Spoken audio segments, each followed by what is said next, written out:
You've Googled, "Am I burned out?" way more than once, right? You've wondered if your anxiety or depression means that you're not cut out for this work. But here's what no one talks about. They didn't tell us this in grad school, okay? Vicarious trauma can feel exactly like burnout, depression, anxiety, even PTSD, but it's not a diagnosis and it never should be. Understanding that difference might be your first step back to being human again as a trauma therapist. Hi, I'm Jenny Hughes, founder of the Brave Trauma Therapist Collective, and this video is part of our May series for Mental Health Awareness Month. But instead of focusing on our dear clients, we're instead focusing on us, the trauma therapists. So, if you've ever wondered whether what you're feeling is burnout, depression, anxiety, PTSD, or something else entirely different, you're not alone, okay? And it does not mean that you're doing anything wrong as a trauma therapist or that you don't know any better. Vicarious trauma is just not normalized for us, not in grad school, supervision, not in our day to day. And that's why it matters so much to me to break down what vicarious trauma really is, how it overlaps with mental health struggles that are common to anyone, including us as trauma therapists, and why it is so important that we stop mistaking natural human responses for personal flaws. So let's start here. Vicarious trauma is not a mental health diagnosis. It is not in the DSM, and that is a good thing, okay? Because vicarious trauma is not a disorder. It's a normal response to your work as a trauma therapist. It's a very specific thing that happens through sustained empathic engagement with trauma, the kind of engagement that only happens in helping professions and especially for us as trauma therapists. This means you don't get vicarious trauma from watching a documentary or hearing about something terrible on the news, as much as people try and use that word in those ways. That's called secondary traumatic stress. And it is real. That actually is in the DSM, but it's different. It can happen to anyone. Okay. Vicarious trauma only happens, though, when you're in a role that asks you to bear witness to someone else's trauma repeatedly and intimately. That is what makes it distinct. That's what makes it ours. And while the symptoms can certainly look like depression, anxiety, PTSD, the context is different. And that distinction matters. And know this is not about something being wrong with you. It's about something very real happening to you in the work because when you sit with others' stress and trauma every single day, your brain cannot help but turn on its own survival response. And this is totally unconscious, right? When you do trauma work, your subcortical brain, remember our hand model of the brain stuff, it can't necessarily tell the difference between the stories you're hearing, the images you're imagining, and actual lived experiences in your life. So it does exactly what it's supposed to do by activating the fight, flight, freeze, fawn, flop process. And as trauma therapists, we don't typically go into that full on survival mode in session, although no shame if and when this does happen.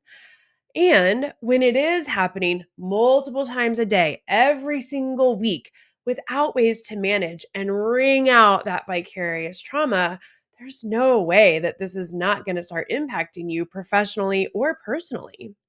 And I want you to know all of this because we do not need another way to pathologize being human. We need more ways to name the toll of this work without turning it into a personal flaw and attack.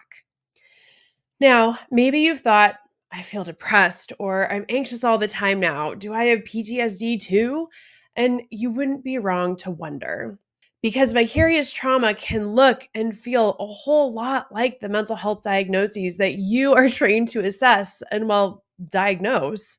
And that's what makes it confusing and why so many trauma therapists end up wondering if there really is something wrong with them. You might feel emotionally depleted, disconnected, or just totally flat, no joy. You might be overthinking everything, whether it's during, before, after sessions, that looping, that doubting, that bracing for something bad, foreboding joy. You might notice yourself avoiding certain clients or dreading your schedule in a way that you can't quite explain. Or maybe you even find yourself having flashbacks or intrusive images, but not of your trauma, your clients. All of that is real. All of that is human. And while some of it might point to a mental health condition like depression, anxiety, OCD, PTSD, etc., it might also be vicarious trauma showing up in your nervous system. The difference is subtle, but very important. Because if you assume that you're just not cut out for this, you might never realize you are not broken, you are impacted. Okay. And you're not alone. This is why naming vicarious trauma matters so friggin' much. And if what you're experiencing is depression, anxiety, OCD, PTSD, you name it, there's nothing wrong with that. And for sure, you definitely deserve clinical support if that's something that you are wanting and is beneficial to you. But if and when it's vicarious trauma, and for many trauma therapists it is, that might call for something different. In addition to that clinical support from your therapist or whomever, if that's something that serves you, of course. And this is not because it's less serious, but because it's not a disorder. Remember that. It's a signal. It's your nervous system saying, this work is touching something deep. This pain is starting to stick. I need tending, not fixing. You do not respond to vicarious trauma by pushing through, white knuckling it, okay? You don't solve it with more self care checklists or tougher boundaries. And you definitely do not shame yourself out of it. What helps is naming what's actually going on, saying to yourself, this is vicarious trauma. It's showing up in my body, in my thoughts, in how I feel about the work and the world. Naming that clearly, honestly, and without judgment is what opens the door to real support and change. Because if you keep thinking, I guess I'm just not cut out for this, again, you might never realize you're not broken, you're impacted. And you deserve support that sees the difference. Being a trauma therapist does not mean that you're supposed to carry it all quietly. You're trained to hold space, but that does not mean you're meant to hold everything in. And if vicarious trauma is part of your experience right now, you deserve support, whether that's your own therapist, a peer who gets it, a consult group that doesn't just talk cases, but talks about the cost of this work, or maybe a space like the Brave Trauma Therapist Collective where we say the quiet parts out loud, where we name what's happening in our nervous systems, not just our case notes, where we remember that we're not the only ones feeling this way. Community doesn't mean being on or getting it all right. It means having somewhere to land, even when you're not sure what you need. So, whatever support looks like for you, let it be messy, not perfect. Let it meet your ever changing needs. You do not have to prove how hard it's been to be worthy of care. I want you to hear that. You just have to stop doing it alone.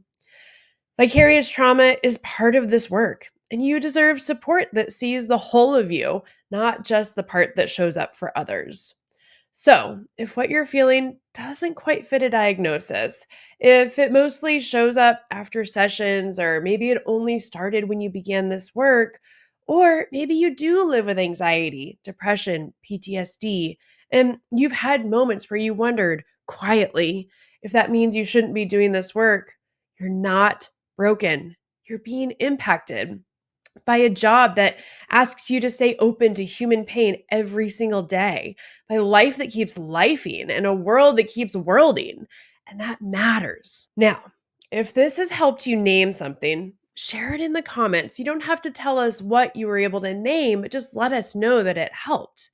If you want to take the conversation even further, tag us here on social media at Brave Providers and use the hashtag for our challenge this month in May, hashtag Being Human as a Trauma Therapist.